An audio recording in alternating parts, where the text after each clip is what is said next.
Good morning everyone. आज हम economics का next topic law of diminishing marginal utility के बारे में पढ़ेंगे, यानी सीमांत उपयोगिता ह्रास नियम। इस टॉपिक को आगे बढ़ाने के लिए सबसे महत्वपूर्ण बात यह है, हमें ये समझना होगा कि उपयोगिता का मतलब क्या होता है। जैसे कि आपको पता है, उपयोगिता यानी यूटिलिटी। उपयोगिता का अभिप्राय है कि किसी वस्तु का उपभोग करने से अगर हमें उससे संतुष्टि प्राप्त होती है तो उसी को उपयोगिता कहा जाता है। यानी अगर कोई वस्तु किसी कंज्यूमर को या उपभोक्ता को अधिकतम संतुष्टि प्रदान करती है और उस संतुष्टि को प्रदान करने के लिए उपभोक्ता पैसा खर्च करने के लिए भी तत्पर रहता है, तो वहाँ पर उसको मिलने वाला जो आधिक्य है वो यूटिलिटी यानी उपयोगिता के रूप में दर्शाया जाता है। It means the maximum satisfaction derived to a consumer by consuming each and every unit of utility at a concerned or prescribed price rate prevailing in that market।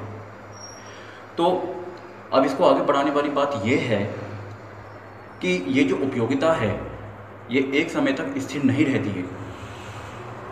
धीरे धीरे इसमें ह्रासमान नियमन प्रणाली का आधार बनता जाता है।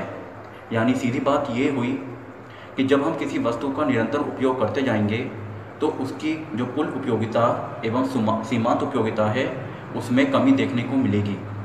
तो उसी के आधार पर यहाँ पर एक अर्थशास्त्री हुए थे 19वीं शताब्दी में, गॉसेन। उन्होंने ये लॉ प्रोपाउंड किया था और इसको आगे एक बहुत अच्छे प्रमुख अर्थशास्त्री हैं डॉक्टर मार्शल, उन्होंने इसकी व्याख्या अपने आसान शब्दों में की है। उनका मानना यह है कि अगर हम अन्य बातों को समान रखते हैं तो हमारे पास जो मौजूदा स्टॉक रहता है उसमें अगर हम वृद्धि करते हैं तो एक समय के बाद उस स्टॉक में इकाई की वृद्धि के अनुसार हमारी जो उपयोगिता है वो निरंतर घटती जाएगी। तो अन्य शब्दों में उनका कहना यह था कि अन्य बातें समान रहने पर अगर हम अपने स्टॉक में वृद्धि करते जाते हैं और उसका निरंतर उपयोग करते जाएंगे, उपभोग करते जाएंगे, तो उससे जो हमें संतुष्टि प्रदान होगी वो निरंतर घटती जाएगी। तो दूसरे सरल शब्दों में हम ये कह सकते हैं कि जो हम एक तरीके से हर एक प्रत्येक इकाई का उपभोग करते जाएंगे। मान लीजिए आप रोटी खा रहे हैं, आपने पहले एक रोटी खाई, फिर दूसरी रोटी खाई, तीसरी रोटी खाई। एक समय के बाद वो आपको पूर्ण संतुष्टि प्रदान नहीं कर पाएगा। यानी एक तय सीमा पर जब आप टोटल यूटिलिटी पा लेंगे तो उसके बाद आपकी जो उपयोगिता है वो धीरे धीरे घटती शुरू हो जाएगी, और इसी को सीमांत उपयोगिता ह्रास नियम से दर्शाया गया है। इसको आप यहाँ चित्रण से भी देख सकते हैं, यहाँ पे प्रस्तुत किया गया है। यहाँ पे सबसे पहले शेड्यूल या तालिका बना के प्रस्तुत किया है। सबसे पहले यहाँ पे 3 कॉलम हमने बनाए हैं। यहाँ पे रोटियों की संख्या पहले कॉलम में है, फिर मार्जिनल यूटिलिटी, फिर टोटल यूटिलिटी। आप यहाँ पे देख सकते हैं जो रोटियों की संख्या है वो यहाँ पे कितनी है, 8 है। और जो सीमांत उपयोगिता है उसमें भी आप एक चीज़ गौर कर सकते हैं। सीमांत उपयोगिता को जानने से पहले आप कुल उपयोगिता कर पाएंगे तो आप उस पर ये चीज़ पाएंगे कि हर एक रोटी की इकाई को उपभोग करने से हमें कुल उपयोगिता प्राप्त होती है, लेकिन पूर्ण संतुष्टि हमें वहाँ प्राप्त होगी जहाँ हमारी कुल उपयोगिता सबसे अधिक होगी। यानी टोटल यूटिलिटी बढ़ेगी लेकिन डिक्रीजिंग रेट से बढ़ेगी। तो आप देख सकते हैं कि एक इकाई खाने पे हमें 20 यूनिट की प्राप्ति हुई, 2 इकाई खाने पे 45, वो इस तरीके से निरंतर हमारी टोटल यूटिलिटी बढ़ती जाती है।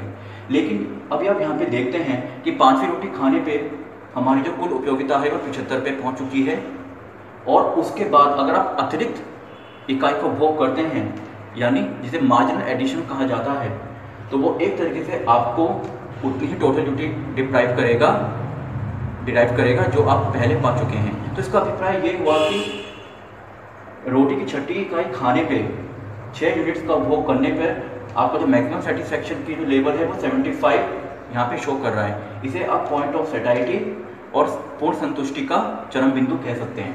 उसके बाद अगर आप निरंतर और रोटी की उपयोगिता का कंजप्शन करेंगे तो आपको जो कुल उपयोगिता आएगी वो घटती हुई दर से आपको प्राप्त होगी, जैसे कि यहाँ पे शो है। उसी तरीके से आप मार्जिनल यूटिलिटी में भी देख सकते हैं, यहाँ पे भी आपकी कुल उपयोगिता बढ़ रही है। पहले एक इकाई पे 20 यूनिट हुई, दूसरी इकाई पे 25 हुई, लेकिन फिर उसके बाद 30 मिनट के बाद धीरे धीरे घटना शुरू हो जाती है, क्योंकि मार्जिनल यूटिलिटी जो है सीमांत उपयोगिता का सीधा ताल्लुक जो होता है वो कुल उपयोगिता से होता है। कुल उपयोगिता के बीच की जो वृद्धि दर होती है उसी को सीमांत उपयोगिता कहा जाता है, उनके बीच के डिफरेंस को। तो यानी कि मार्जिनल यूटिलिटी भी पहले स्टार्टिंग में बढ़ती है, लेकिन एक समय के बाद जब आप अधिक इकाइयों को भोग करते हैं वो निरंतर घटती जाती है, और एक सीमा ऐसी आ जाती है जैसा आप यहाँ देख सकते हैं कि 6 इकाई को भोग करने पे जहाँ आपको पूर्ण संतुष्टि प्रदान हुई थी 75 पे टोटल यूटिलिटी पे, वहीं पे आपकी मार्जिनल यूटिलिटी सीमांत उपयोगिता 0 हो गई है, और ये नीचे हर एक प्रत्येक इकाई के साथ नेगेटिव में चले गई है, यानी यहाँ पे ऋणात्मक रुख इसने अपनाया है।